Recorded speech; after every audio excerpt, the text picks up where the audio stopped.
Good morning, students. So today we are going to start the new chapter in part B, that is internal trade. Okay, so in this chapter some of the topics are deleted and we are going to study the topics in this chapter or the concept or the meaning of the trade and types of the trade and some of the services which is rendered by the wholesaler and the retailer, and different types of the retail trade. It includes only the large scale trade, that is large scale retail trade. Okay, and in the large scale retail trade it includes departmental stores, chain stores. So these are all the topics we are going to study in this chapter, and other topics are deleted. Okay, so first we are going to see the concept of the trade. So we already know, so trading refers to the buying and selling of the goods to earn the profit. Alright, so what is mean by the internal trade? And we already know, so internal trade is also called as the home trade, that is buying and selling of the goods which is happening within the country, that is within the geographical limits of the country. It is called as the internal trade.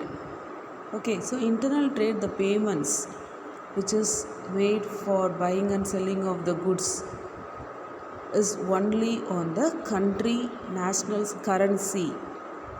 Okay, so within the country the goods can be sold anywhere and it can be buy the goods within the country in any place and anywhere. Okay, and the manufacturers or the traders have to pay some of the custom duty or import duty as the goods which are the part of the domestic production, and these are meant for the consumption within that country.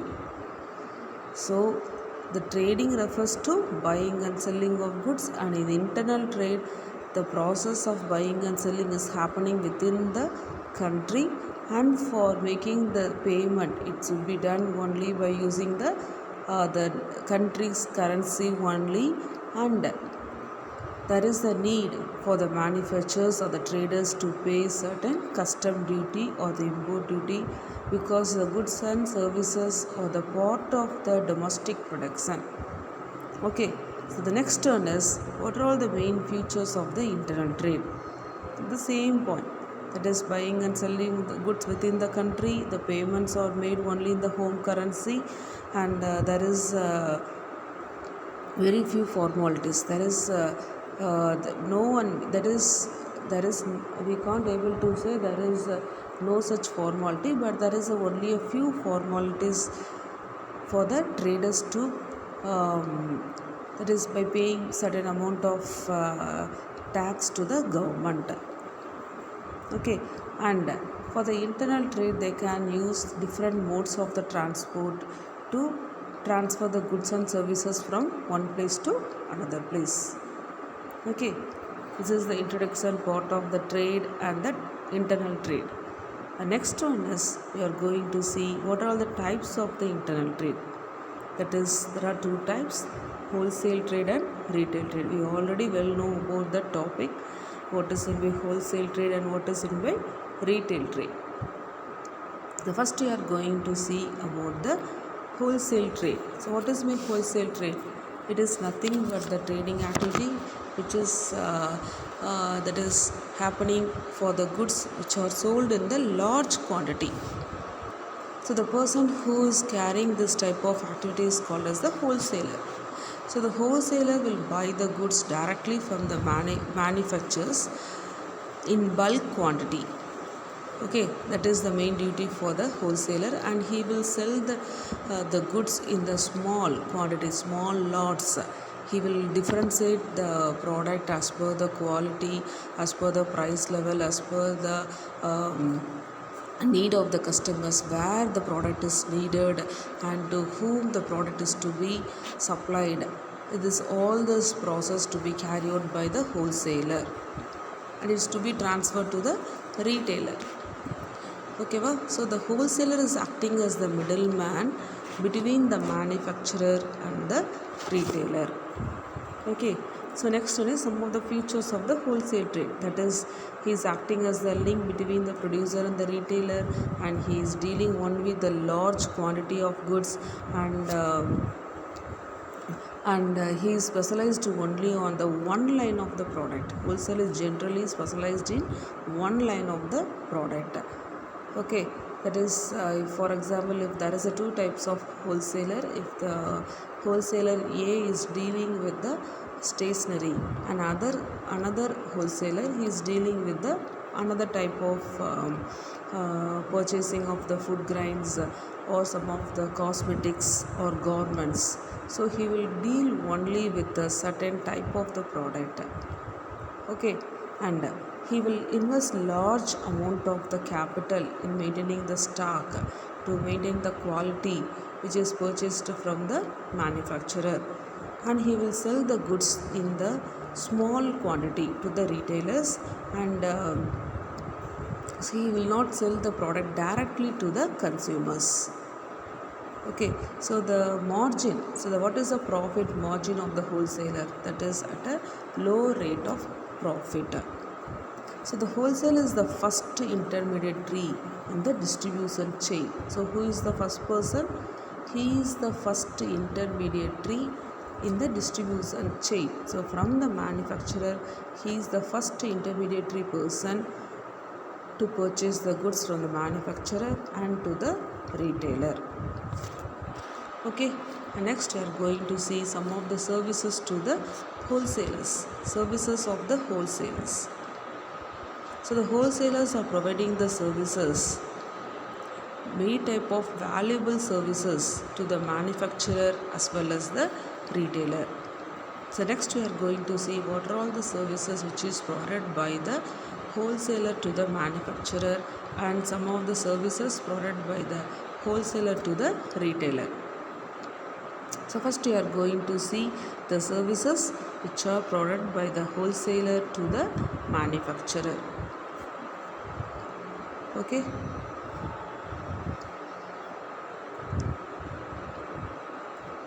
So see, the first one is facilitate the large scale production and the economies of scale. What is the first service?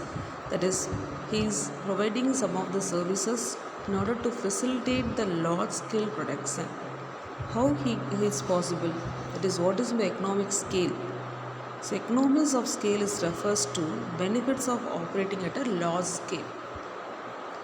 What is by operating at a large scale? Because the wholesaler is the person who is purchasing the quantity, that is purchase the bulk of quantity from the manufacturer. So there will be the agreement or the contract or payment, all the factors is in the large scale. That is called as the economies of scale. That is the large scale. And also it is playing a very important role by providing the support to the manufacturer, that is benefits of the large scale operations, that is buying the goods in the large quantity. So the manufacturer is the person who is manufacturing the goods in the industries, and he is making huge amount of investment of capital into the business for producing the goods. So if the wholesaler is purchasing the bulk quantity from the manufacturer at a sufficient rate, it will provide the benefits to the manufacturer to continue his large scale production. Okay, so they will buy the bulk, which makes the manufacturer to produce the goods in a bulk and also avail the benefits of large scale production. So he is playing a very important role and as a supporting pillar to the manufacturer in order to continue his production as a large scale for the long period of time. Okay, so next, see the next one, helps in marketing function. How the wholesaler is providing the services to the manufacturer in this factor. That is, the wholesaler is employing the sales force. So he is using the factor. What is the factor? That is the sales. How he is helpful in marketing function. That is, he is helping the that is, he is providing the support by reaching the product to the retailers at all the places in the country. Okay, so he is also providing the marketing services by supplying the goods to the retailer where the goods are needed by the retailers at any part of the country. Okay, the next one is expert advice. So he is providing the services to the manufacturer by providing some of the advices. That is, the wholesaler will